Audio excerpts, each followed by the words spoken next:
Hello, everyone. Good evening, good morning, good afternoon. Thank you for joining this webinar.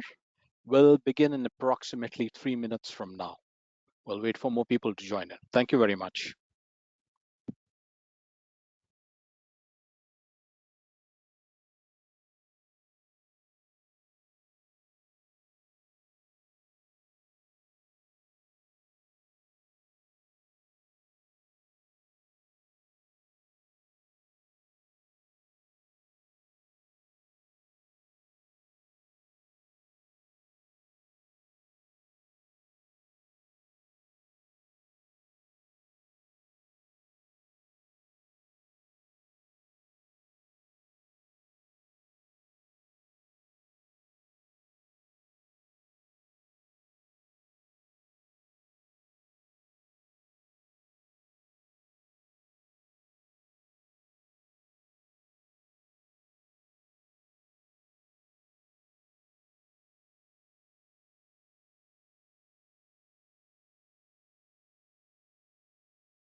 Hello, everyone. Welcome to the webinar. Welcome to Geodesic Machining. Most of you would have a question on the choice of the name itself. What is geodesic? Why is the name given as geodesic? I had the same question in my mind when I first encountered this solution. And when I asked the developers, and this is the explanation they gave me. Imagine that you have a shape of vessel, let's say a hemispherical vessel, half of the sphere, and you pour water into that. So it's sitting in the vessel, and then you have a shape of a wire.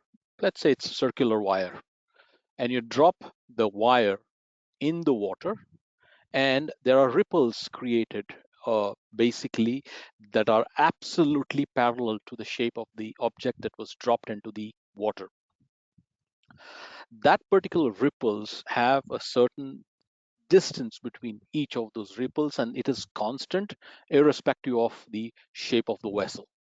So that's how the geodesic word is derived from. That effect is a geodesic effect.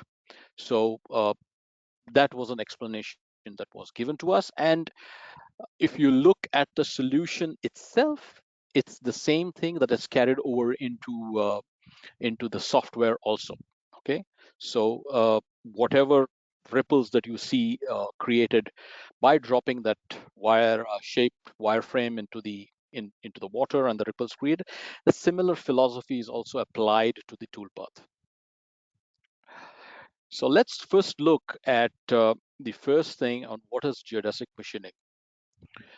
Geodesic machining basically is new generation pattern it's a new generation pattern generator, which it's an evolution in the field of, or even we could call it as a revolution in the field of pattern generation. Remember, uh, it's not a complete toolpath in itself, but it is just a pattern that is generated on the part. So what geodesic machining in SolidCAM does basically is it uses global distance field, which is the distance between two subsequent passes. And what it how it derives that distance is not looking at the part from any fixed direction, but looking at the part from different directions. It generates the distance or the global distance between the two subsequent passes. Most of the time softwares use a fixed direction to uh, derive the distance between the two passes, whereas at geodesic it doesn't use any fixed distance. It's always a variable, it's always dynamic, and it ensures complete flexibility in calculating different pattern types, while maintaining a constant distance between the cuts. Now, this explanation really looks a bit complex, but when we look at a very, very simple example, you will realize what I'm saying. The best part about geodesic machining is it works on both. It works on surface data, one surface, two, or several surfaces. There is no limit to the amount of surface that could be provided as an input to geodesic, or it could work on a complete model itself, the entire solid model. It could work, treat that as a mesh, and it will work on the entire model. So it can offer you solutions both for the mesh as well as for the individual surfaces. Like any toolpath, Geodesic has a great application. Whether you're machining aerospace parts, whether you're machining medical parts, whether you're into mold and die, that's a very, very I would say important application for geodesic. Okay, people don't realize, but the best possible application for geodesic is in mold and die. I'm going to show you a few examples on how this is helpful for people who are into mold and die machining, and of course general engineering parts. Whatever I've explained till now, using that as a base, geodesic machining definitely has advantages. First of all, it gives consistent step over multiple surfaces, whether it is 1, 10, 100,000 surface. It gives consistent step over without taking into characteristics of the surface itself. It overcomes basically the limitations of traditional machining methods, wherein the step over generation is looking from a fixed direction, and most of the times looking from the Z direction. By ensuring consistent step over, you can have excellent surface quality. That's a given thing, because most of the times your surface quality is disturbed because the step over itself in itself is never constant. There are variations, and that variations can easily be seen on the surface that was machined. Geodesic is very apt for doing 3-axis machining. It's good for 4-axis machining, and it's also good for 5-axis. So it can do 3-axis, 4-axis, and 5-axis. Uh, all the collision checking mechanisms are available with geodesic when you're doing with a surface-based method. When you're doing with a mesh-based method, you don't really have to worry about the collisions, because the entire model is taken into account when it's doing the calculation. It can handle with 4-axis and 5-axis undercut situations effectively. Again, it maintains consistent slices in the pattern which is generated, and maintains collision-free toolpaths even in the most complex area. Now, this is valid only when you're using it on the mesh. Otherwise, you have several collision checking mechanisms available inside geodesic machining. It's ideal for aerospace, medical, and mold machining. It really gives you excellent results when you're using it on 3-axis, 4-axis, and 5-axis machining.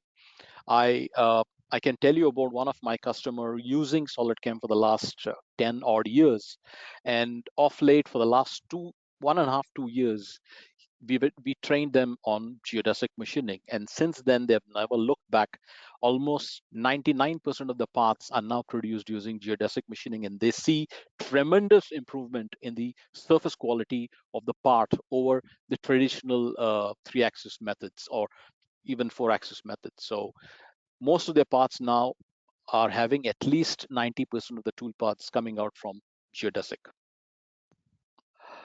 Uh, in real world applications, you can use it anywhere. Almost on any part you can use geodesic, whether it is aerospace components giving you improved surface quality and accuracy, or medical parts, consistent and precise surface quality, or mold, where you can achieve complex geometries with ease. So geodesic machining in reality can work in any given part, in any given circumstances, and almost with any given tool, standard tool, I mean, uh, easily.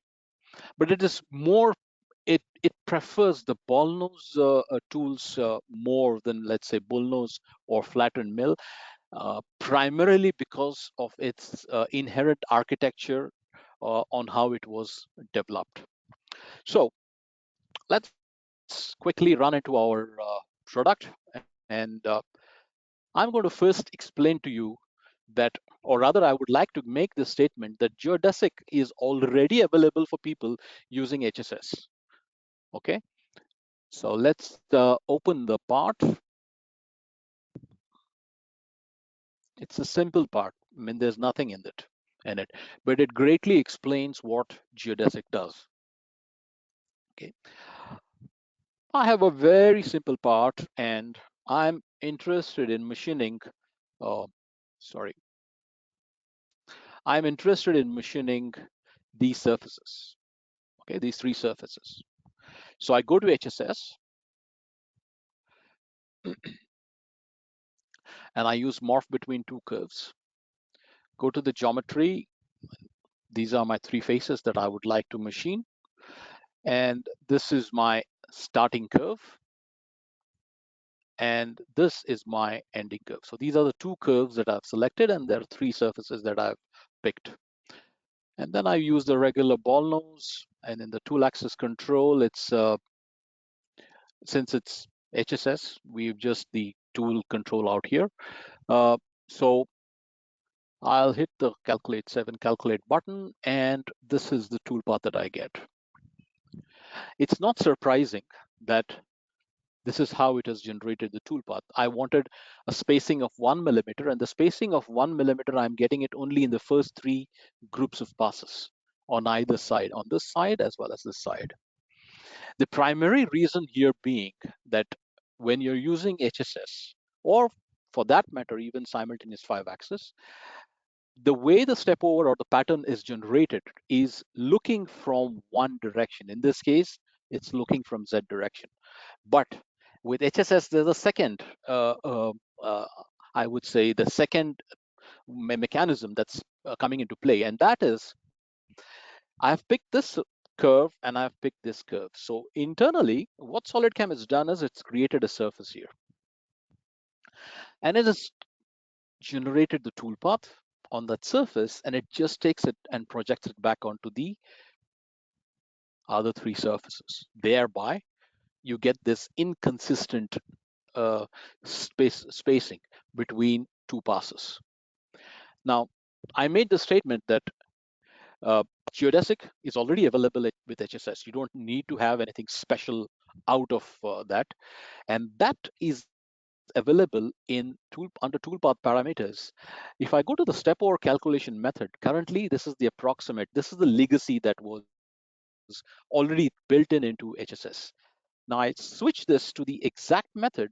The moment I click it, in the backend, SolidCAM switches on the geodesic engine. Okay, and the backend, it's switching on the geodesic engine, and if I do the calculation, you will see the difference immediately on the step over calculation using geodesic. Okay, I the surface were the same, The curves were also the same. The direction is still the same. It's 3-axis. I just switched the calculation engine from a legacy engine to geodesic. And when the geodesic engine is picked up, you can see that the step over is consistent. So if I run the simulation, simple, it's it's just using the same step over everywhere. Okay, it did not take into account any direction. It's just made it dynamic.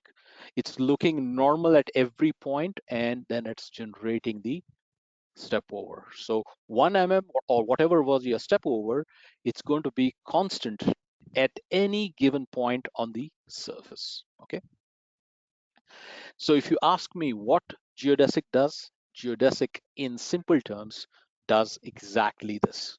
There is nothing, I mean, I would say there's no rocket science, but of course, it's a very complex engine at the back end that is running to give you this particular result.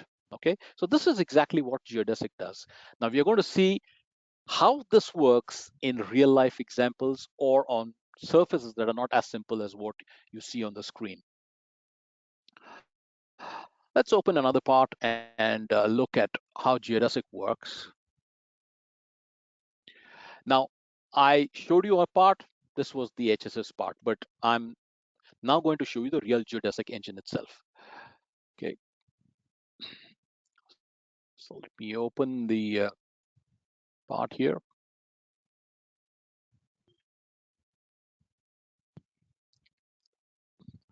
I'm going to jump to a next level of complexity. Okay, we had just 3 surfaces. Now I have got many surfaces here. Let's open the geodesic GUI itself, and I'm going to explain to you how it really works. So in geodesic, you have got 2 options. It either can work in 3-axis or it could work in multi-axis depending on the machine that you have selected. It could be either 4-axis or 5-axis. That's why we just said multi-axis, but then you have the option of 3-axis as well as multi-axis. So currently I'm going to keep it at multi-axis. In the geometry, my geometry could be anything. It could be a model, straight away the solid model, or it could be a group of surfaces. This could be infinite number of surfaces. I mean, there is no limitation as such. But obviously, nobody is going to select infinite number of surfaces. Uh, group of surfaces are going to be selected using this method. So I have selected only this group. Okay, and then I say parallel to multiple curves. There are 2 mechanisms or 2 types of patterns that could be generated inside geodesic. One is a parallel kind of a parallel to a curve kind of a pattern. The other one is morphing between 2 curves. These are the 2 patterns that could be generated using geodesic. So I've used parallel to multiple curves, and in parallel to multiple curves, now because I've selected surfaces, I could ask SolidCAM to define the surface boundary. I need not make any surface boundary. Okay, because I have selected group of surfaces, SolidCAM can, or SolidCAM's geodesic machining can find out that particular curve that it needs to run the toolpath parallel to that curve. So I'm going to currently keep it to automatic surface boundary. Pick the tool. It's a ball nose tool, and the calculation method here is pretty important. There are 2 methods. One is a contact method and the other one is center. If you're using a ball nose, you should always keep it at the center mode. If you're using a bull nose or you're using an end mill, then it should be on the contact mode. Right now we are using a ball nose, and most of my geodesic toolpaths are with either ball nose or taper ball nose. So we always use the tool center method. In the toolpath parameters, if you're using a parallel type of pattern, parallel to curve type of pattern, we get 2 options out here. You can either maintain a constant step over, or you could specify a maximum step over. So it could have a variable effect in between. Now this maximum step over comes into play when let's say you have got a, a group of surfaces where after it has done the slicing or generating the toolpath, it finds that it's not able to fit the exact number of passes that are needed using the constant step over. So what it sometimes does is you could see a couple of retracts trying to merge two regions together.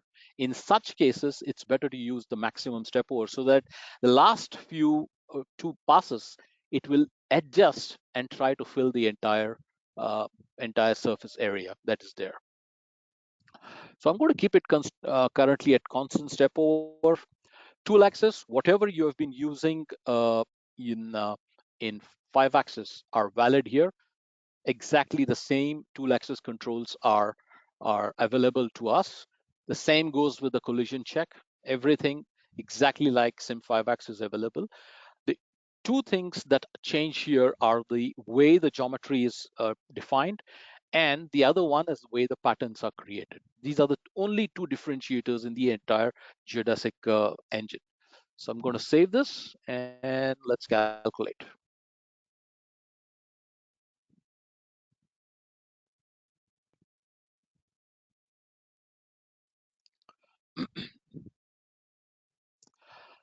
So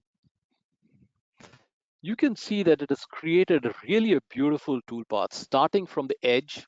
I did not, by the way, select the curve here, okay? The curve is not picked.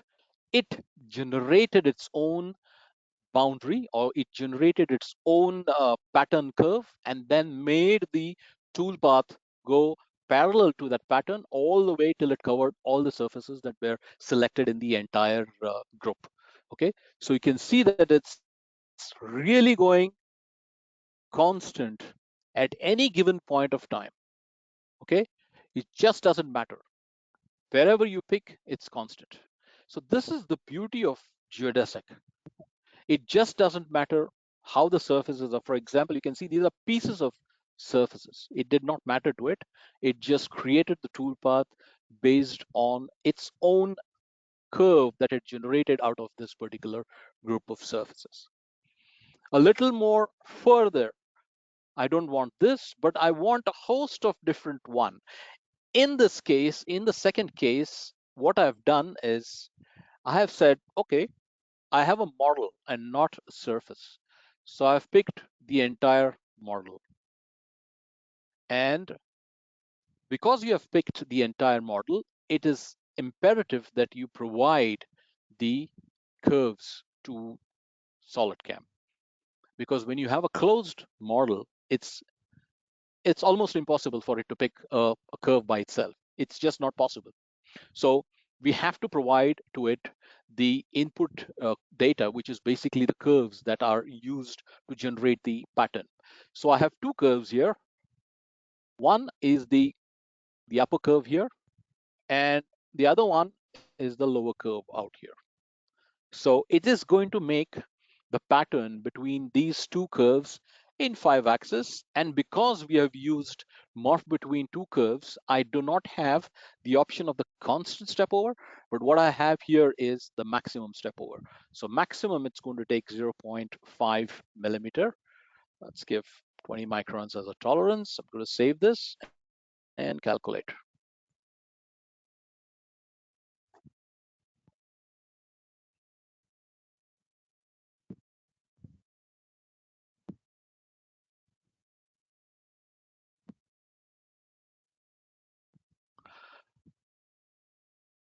It's when you look at the speed of calculation drops by a bit when you put the entire model. It's but obvious because it needs to look everywhere now. But when you give it a group of surfaces, it's much more quicker in calculation because it doesn't need to see anywhere else. It only looks at the data that has been provided to it. So look at this toolpath generation. It started from this particular curve, went all around, and it's just spiraling itself all the way up until it reaches the curve on top here. So the pattern is pretty much constant. Okay, so if you run the simulation, you can see that it's pretty much a constant pattern that it is generated.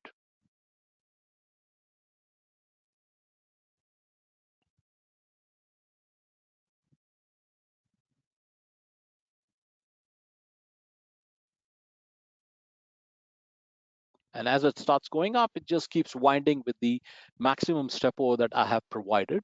In areas where it finds it difficult to maintain 0.5, it might drop it a little bit to accommodate the slices on those group of surfaces.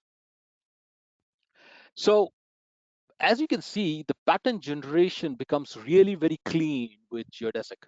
And this is why some of my customers,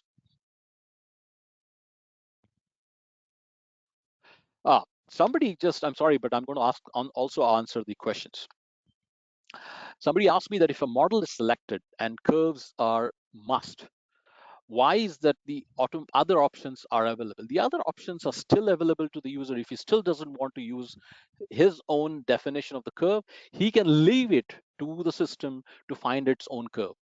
I would say 50% of the times it will not find the curves. 50% of the times it will be able to find one curve, and it will make the toolpath go between those two patterns or those two curves that it has found out. Okay, but what is most important here is that we have allowed options to the user to work with it. It's actually a good suggestion that if you have a model, then why do you need to, allow for automatic? Noted.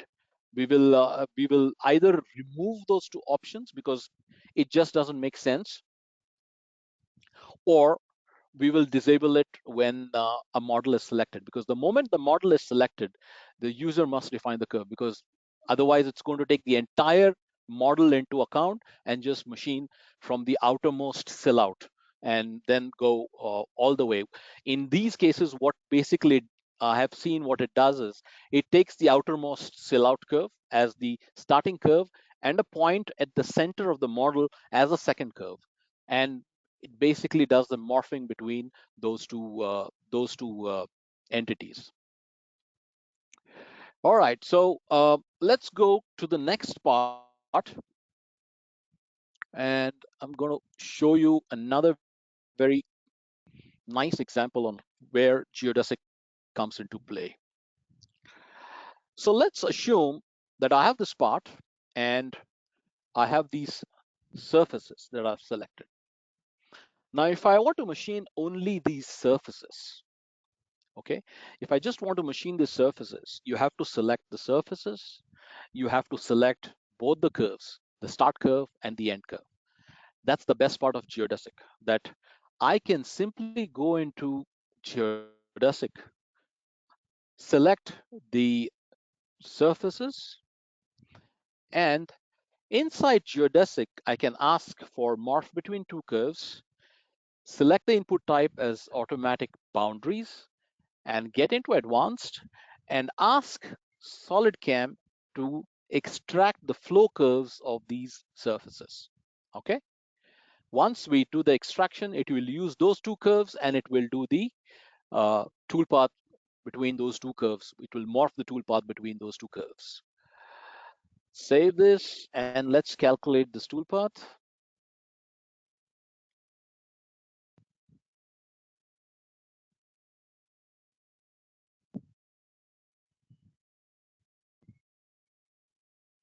Okay, so we have a problem. It did extract, but then it used that curve and created the passes, or it used the curve, it found the curve looking from the direction of machining. Where did I specify it? If I go into the geometry here, and if I go into the advanced functionality of the curve, I have specified the projection direction of those flow curves as the machining direction. And in our case, it is z-axis. That is why you see the toolpath is like incomplete, okay? Instead of saying machining direction, when you get into these situations, you just have to select the surface normal. So now the projection will be normal to the surface. At every given surface, the curve will be normal. Okay, let's say, okay, let's save it and let's calculate the toolpath again. Period. Now you see a completely different toolpath. Starting from the edge, going all the way down up to this particular surface. So I didn't pick the curve. I didn't do anything. I just picked the surfaces and it extracted the curves for me. Okay. So where do I do that? Here in the advanced functionality, you got the extend or extract flow curve. Ben, you asked me about extension. It's right here. It can be extended only in the direction of the toolpath. So I can extend it by 5 mm on either side. Okay, let's save and calculate this toolpath.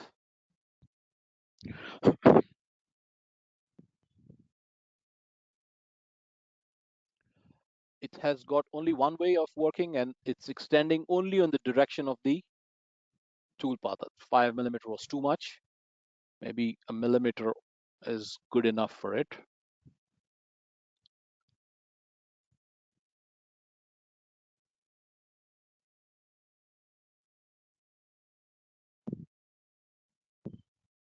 Yeah.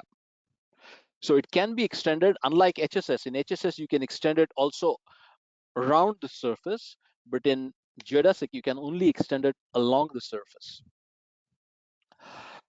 Someone is asking me, does it replace HSS? Actually, no, it doesn't replace HSS, but it does provide you a great deal of complement with to HSS, because HSS has got several other pattern types which are not available with Geodesic.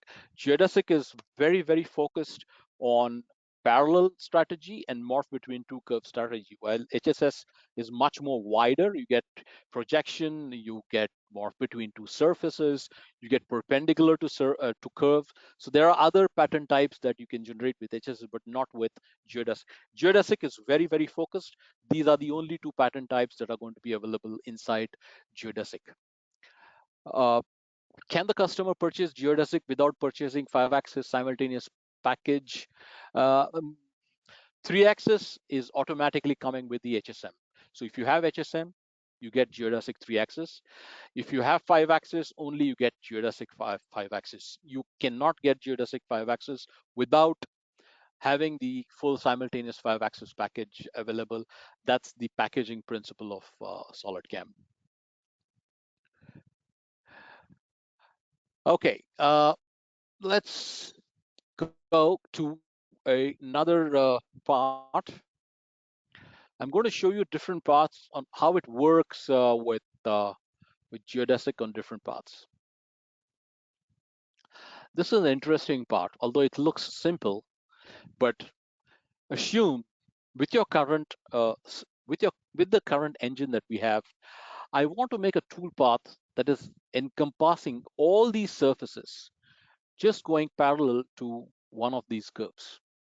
Okay, if I make a simple simultaneous 5-axis toolpath, and I say parallel to this curve, and I select all these surfaces, including these two fillets and the one inside, we know the result is not going to be good enough for us. Uh, we need much better result. So what I have here with Geodesic, because as it gets more and more complex in terms of direction, Geodesic becomes more and more important. Okay, so in my geometry, I've got all the surfaces. I've selected everything, not the model. In this case, I did not select the bottom surface. Doesn't make any sense. So I just selected these surfaces here. Okay, and what I've done here is, this is the only curve that I've selected, that the pattern must be parallel to this curve all the way down until this final point inside this particular surface. If I take, sorry, let me take a slice so that you can visualize what it looks like. So I have got this curve here, this complete curve. The patterns have to be parallel to this curve all the way down up to this final point out here. Okay, that is the most difficult part. Although the geometry looks very simple, generating that pattern is the most difficult part, and that's what geodesic makes it easy. So if you now look at the result, what geodesic has generated for this entire part, this is how it's going to look. Till the final tool path, constant. The step over is absolutely constant. So if I run the simulation now, I mean this particular part was generated both with uh, lollipop as well as uh, the ball nose. So let's run the simulation. And not to mention that all the collision check mechanisms are available inside geodesic. In fact, I will go a step further and say the mechanism, the collision checking mechanism, works much better in geodesic because of its inherent design in which it has been in which it has been developed. So the mechanism is more powerful, works much better inside geodesic.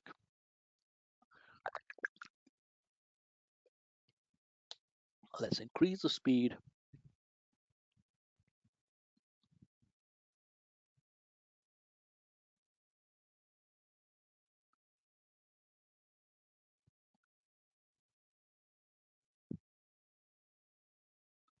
And at this point, I'd like to stop, and I'd like to show you that even at this area, it is taking into account the collisions check. The collision check has been activated between the shank of the tool and the surface of the part. So it will go all the way up into the part. Consistent, same step over, irrespective of where it is machining, it just doesn't matter.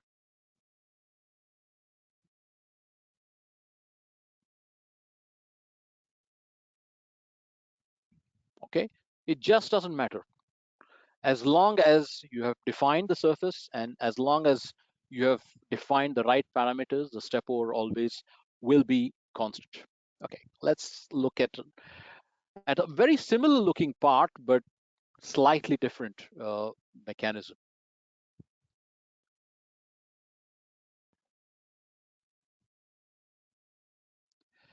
So I have now machining that is going to happen at a very awkward angle.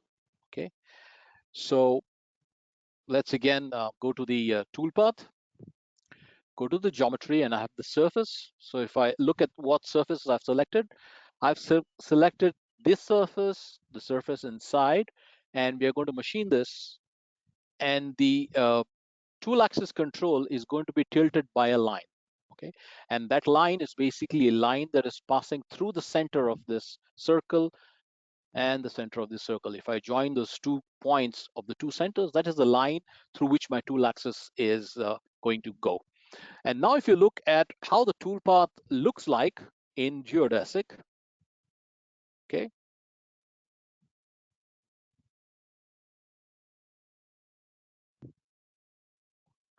so it's again giving me consistent step over, irrespective. It doesn't matter whether it's machining that fillet on the top or the circular portion inside. We're using a point and we're tilting the tool from the point.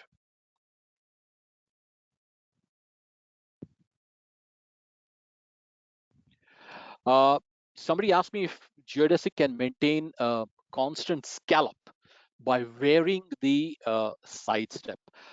Geodesic inherently has not been designed for maintaining scallops. Geodesic has been inherently designed for maintaining constant step over. The scallop comes into a picture when you're visualizing a 3-axis part. But the scallop doesn't come into play when you're visualizing a 5-axis part, because in 5-axis, the scallop doesn't make sense because you're always looking normal to the surface, or you're more or less looking normal to the surface. So if you ask me whether we can maintain a constant step over by varying the step over, it does vary when you use the maximum step over method. but that variation is very small, not the kind of variation that you are looking for. It will do a small variation, but it will not try and maintain any kind of constant scallop. It will only maintain a constant step over, because that's the inherent design of geodesic. Okay, let's move ahead. Now, one of the designs inside geodesic, I mean, you will find applications now for geodesic. One of the inherent designs of geodesic is a function called medial axis. Okay, let's go to the next part. It's called as a medial axis. I'm going to explain to you what that medial axis is, and then you will realize where all this medial axis can be applied. Now, let's assume we would like to machine only this surface. Now, there are many methods in which you could uh, machine this particular surface.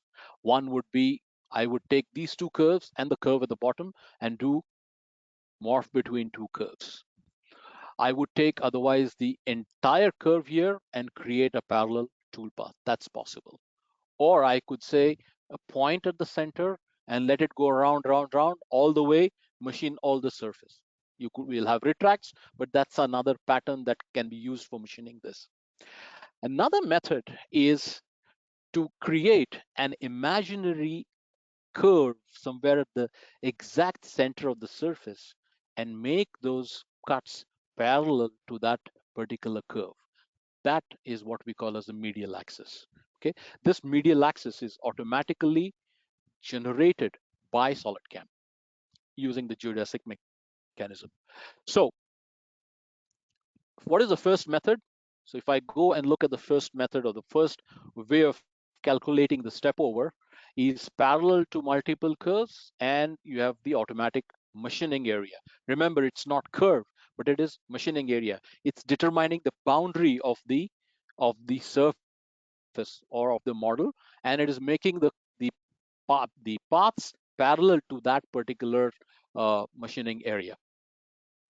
So how does the toolpath look like? Sorry, it was for the top one. So I have got this one, and this is how it's done. And then in another medial, okay, the example was not right, but let's create a toolpath out here. So I'm going to create a geodesic multi-axis. And in the geometry, I'm going to use a surface. Let's pick the surface. Okay, and I will say automatic surface boundary parallel to multiple curves, and surface boundary here. Okay, let's pick the tool center. What's the ball nose tool we have? Passes maximum step over 1, and let's calculate. Okay, so this is the parallel strategy that we created using geodesic. Now I'm going to go back again to modify, and I go into to the surface geometry, and instead of automatic surface boundary, I will use the medial axis. Okay, save and calculate. Now see what happens. It has generated a medial axis exactly at the center that probably would have been generated had the curves of the surface, one of the iso curves of the surface, had it been extracted, or was it like that, it would have looked like this particular toolpath here. So it uses this particular pass as its imaginary curve, and then creates the pattern parallel to that particular curve all around by machining this particular surface. So this is what we call as the medial axis. Now, medial axis can work both in parallel as well as morph between two curves. So I can still use the medial axis and calculate the toolpath. can see what it did. It used the medial axis. It used this curve, which is at the center, imaginary curve, and then it generated the outer boundary of this surface and then morph the toolpath between the outer boundary and that inner imaginary axis that it or actual curve that it created, and it generated this pattern. So now you can imagine situations where you could use the medial axis. One of the situations is, let's assume you have got a surface which has got circular, like a fillet on either end. So just imagine that there was a fillet here and there was a fillet here, and it was like a channel running on a part. I can just select that, use the medial axis, and it'll just generate the tool path. Okay, I don't need to create any extra geometry or restrict the tool path, do any kind of any other kind of an operation. I can just say one medial axis and maybe the outer one, and it'll morph and it'll create the tool path. Another way of using medial axis is in areas like this. Okay, so when you have this tool path here, you can see that there was a big gap between these two passes, and that can happen when you have the sharp corners. Two sharp corners come up, and the gap between, or this distance goes beyond the actual value that was defined as a step over, and the resultant is that you will leave material out here. SolidCAM can address this in the medial axis, but this time in the medial axis, if I let's close this operation. So if I go to the operation here, and if I go to the toolpath parameters and modify under round corners, you've got a medial axis. Okay, now this medial axis behaves differently than the medial axis what we saw. This medial axis ensures that you do not have material left out between those passes, especially when it encounters this situation. So there are two methods. One is to include it within the toolpath, and one is to make it as a separate toolpath altogether. So if you look at the first toolpath, how it looks like, you will see this. You can see the medial axis toolpath that was added here. Okay, it was added here, it was added here, it was added here, and then it was added even here. Now this was a part of the toolpath. So once the tool engages, it's actually going to do the entire machining, and then the tool is going to pull out. The other method is, that medial axis that was generated can be made as a separate toolpath altogether. So we can make this, and this particular toolpath will be run at the end. So if you look at the simulation,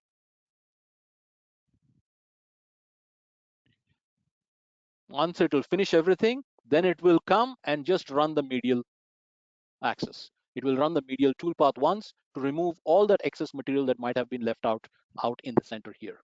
So medial axis in geodesic has got two mechanisms. One, it can help you to define a pattern. The second medial axis can help you to actually remove material that could be left out between two subsequent passes, especially when there is a sharp corner. This is one of another very important aspects of geodesic machining. Geodesic machining also, by the way, can be used on 4-axis and 5-axis paths. So you can use the same method. No need to generate any curves, no need to generate or define anything. You just have to select the faces, what you would like to machine, and you will immediately get the toolpath. Again, following, generating those curves automatically uh, inside geodesic, and then making a pattern between those two curves and machining the surface. So geodesic, like I said, works on 4-axis, on 3-axis, as well as on 5-axis. My my attempt at geodesic was way back in 2019 when we had an exhibition in India, and we had a machine inside our booth, and we were asked to cut an impeller. So I would like to show you that particular part.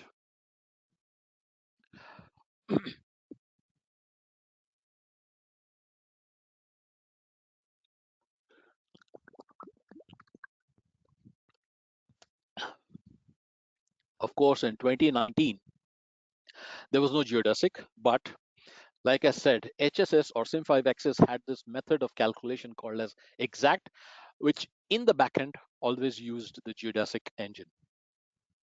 So I actually wanted to machine these blades, and I wanted to include along with these blades also the fillet surfaces, but not use the multi-blade mechanism for machining, but to use a generic 5-axis and machine this entire thing.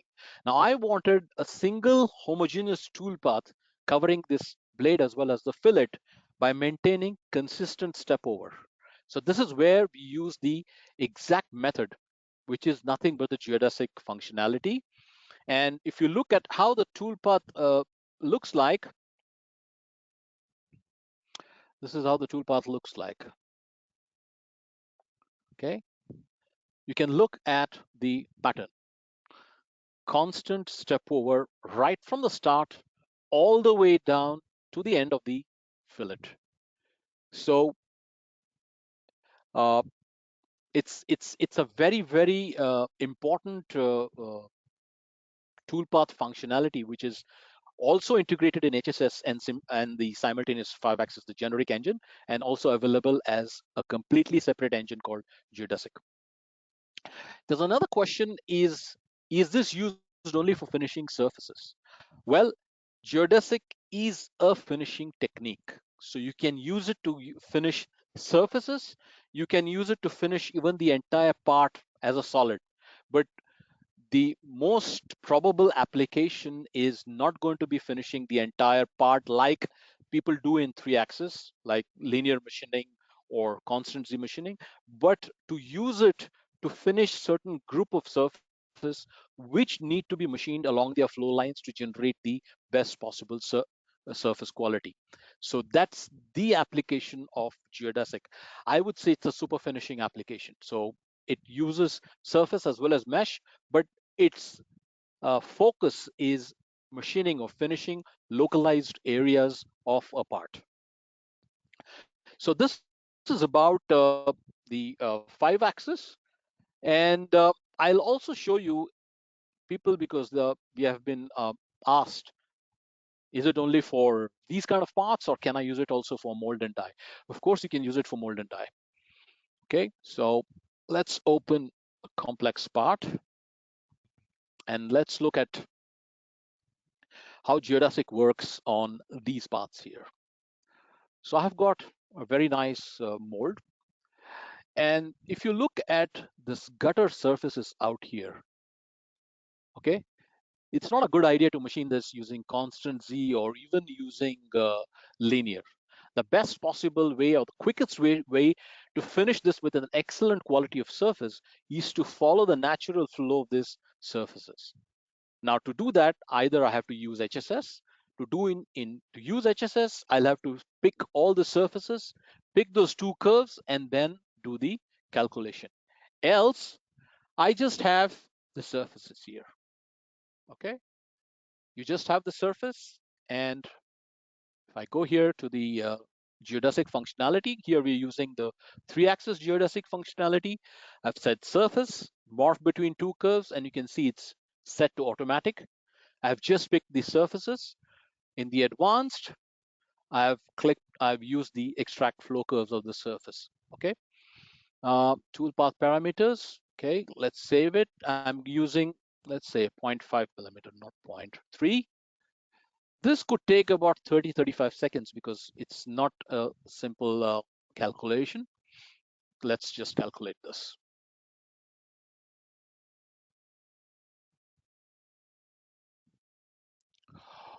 Uh, there's a question that whether it'll support mirror inside Geodesic. Yes, sir. Geodesic supports mirror.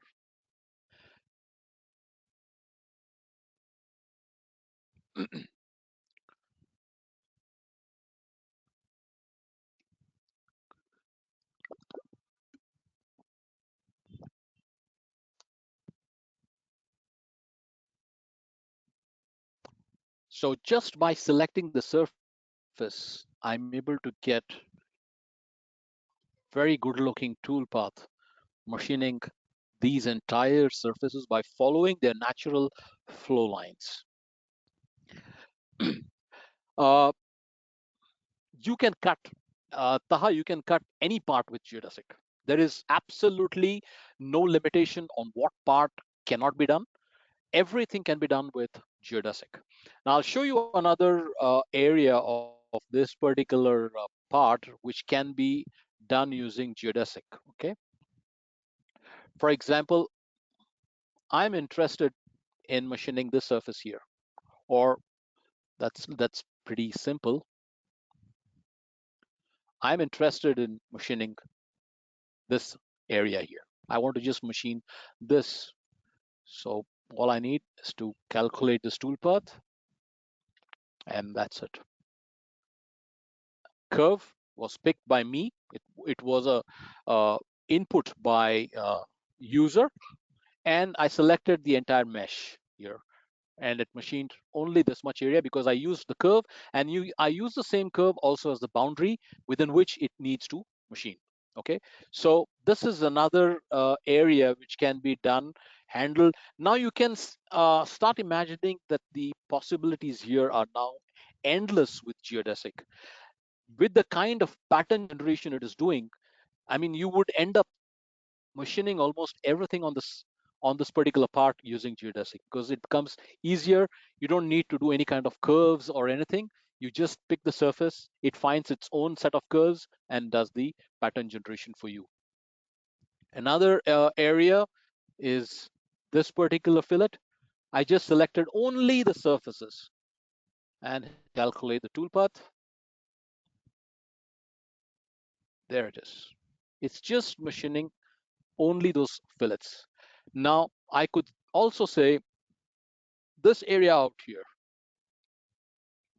these surfaces to be machined, but here I have specified the curve myself. Okay, let's calculate.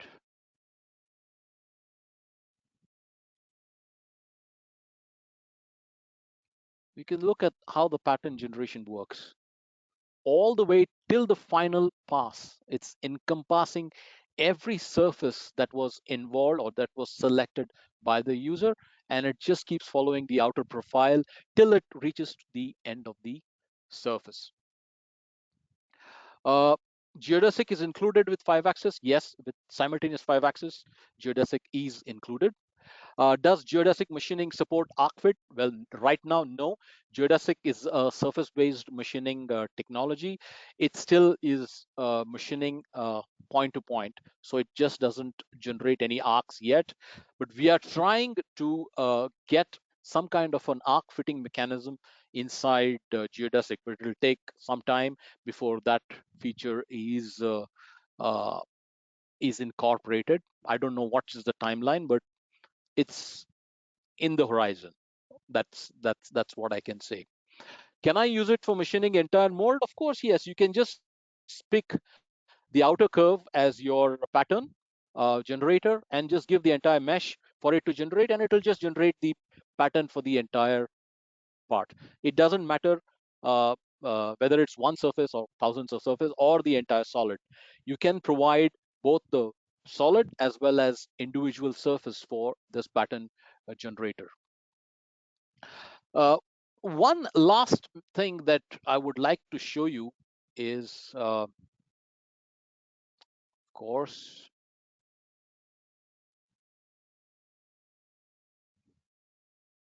by the way, in pattern generation inside geodesic, you may not just give one curve, but you can give n number of curves. So it will start with one curve. As soon as it touches the second curve, it will stop the toolpath being parallel to that curve and then start generating the toolpath parallel to the second curve. So you can provide different curves to which it needs to be parallel, to which it needs the toolpath pattern needs to be parallel. So it need not be just one curve. There can be multiple sets of curves within the toolpath. What I want to show you is a simple part. I've developed it. generated it. But what I want to show you is, let's edit this. In the geometry, I've selected this face, okay? But this face also has holes inside it. So in geodesic, you've got a function in the surface. When you select the surface, when you go into the advanced, you have got the option to fill the holes. That means holes are automatically closed. Okay, even if they are not there, even if you see them on the part, internally SolidCAM will close the holes and only then generate the toolpath.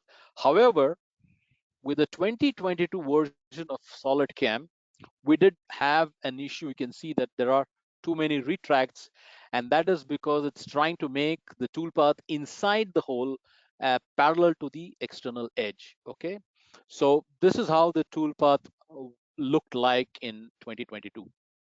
Now, what I'm going to do is just going to exit SolidCAM. I'm going to change it to the latest version of SolidCAM, which is 2023. Okay, let me exit and start SolidCAM again. How does the technology affect the cycle time? Taha, actually, we have seen that the cycle time is more or less the same as HSS, but the benefit that you get is much better surface quality than probably you would see using the generic methods. The surface quality improves vastly because of the pattern, the constant step pattern that we generate using Geodesic. Okay, so I have the toolpath. I hope this is, we have switched it to 2023. Yes, we have. So let me open the same part.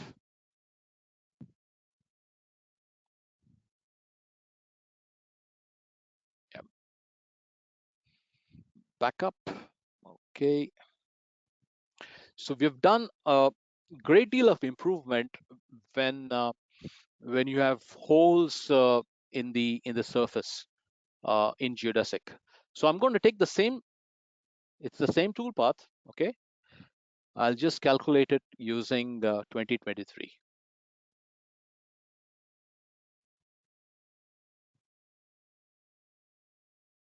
You can see huge difference between what you saw in 2022 and 2023, because we now don't go parallel to this curve here. We just take the external edge and we start going parallel to the edge all the way till we hit the end. We don't bother about how the shape of these holes are, because we just assume that they're not there. Okay, that's how we close the holes and use these uh, closed holes as the input for geodesic in 2023, and we generate the output. So geodesic in 2023 has improved leaps and bounds in terms of the pattern. That's more much better now, especially when you have these holes and other areas that are there. So geodesic will keep improving over a period of time, over the next few months or years, and it's already very robust, and it'll become even more robust, stable, and probably, who knows, one day it will replace HSS. Well, thank you very much. Let's see if there are any more questions.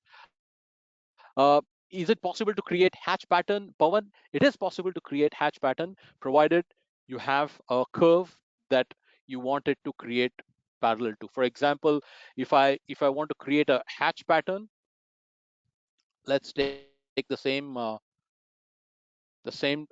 surface, and if I want to create a hatch pattern, so I will say, instead of automatic, I'll define a user-defined curve, and I'll just pick one curve here. That's it. And it will be parallel to that, and it will look like as if you're doing the hatch machining. Okay, that's one way. Let's make it zigzag.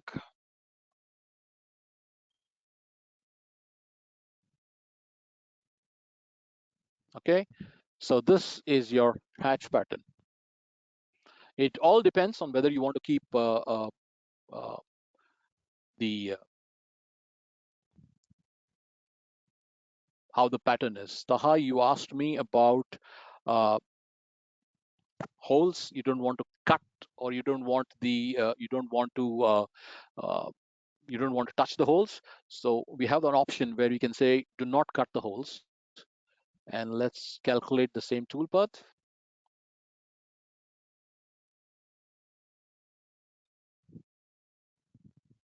And you can see that it doesn't touch any of the holes. It doesn't cut the holes, it will ignore the holes. Of course, it is retracting up. You can control these retracts. It need not go all the way up to the clearance plane. You can just say, just take it up 1 millimeter, and that's it. Go to the next area. Well, I hope uh, I have answered all the questions. Pawan, you want to know whether it's going to add one pass at the final path? No, it doesn't work that way. It's not.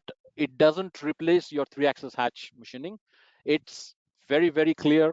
We are going to be working with two patterns. One is parallel to curve, and the other one is morph between two curves. It's not going to be replacing your hatch machining in three-axis. Uh, Shreyans, can we machine non-adjacent surface inside surface selection mode? The surface must be visible to the engine for it to machine. If there is something inside and there is already a surface on top, it will not. Undercuts can be machined using geodesic, provided you use either a slot end mill or you use a lollipop tool. Undercuts can be easily machined using geodesic. It can handle undercuts. So geodesic is an offshoot of HSS. So whatever you can do with HSS, you can do with geodesic, and you can do it better. Does it support form tool? No, it doesn't support form tool. It just supports the standard tools that are available today. Ball nose, bull nose, lollipop, slot, all those tools can be used for geodesic. Geodesic at the moment, Ben, doesn't support the barrel tools, but we should have it pretty soon inside Geodesic, because the support is already there for HSS.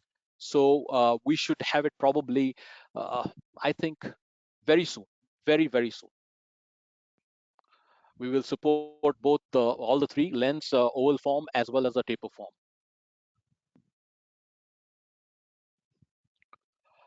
Well, I guess this is it. There are no more questions. It was really wonderful hosting you for this webinar. As a part of our follow-up, you will get the recording of this webinar in case you missed something. The webinar is being recorded, and you will get the link for the webinar. In event you don't get it, you can always find my recorded webinars or our recorded webinars on our website under the webinar section. You can see and look at the webinar. And if you have any questions, you always know where to find me. You can always write to me, and I'll be more than glad to answer you.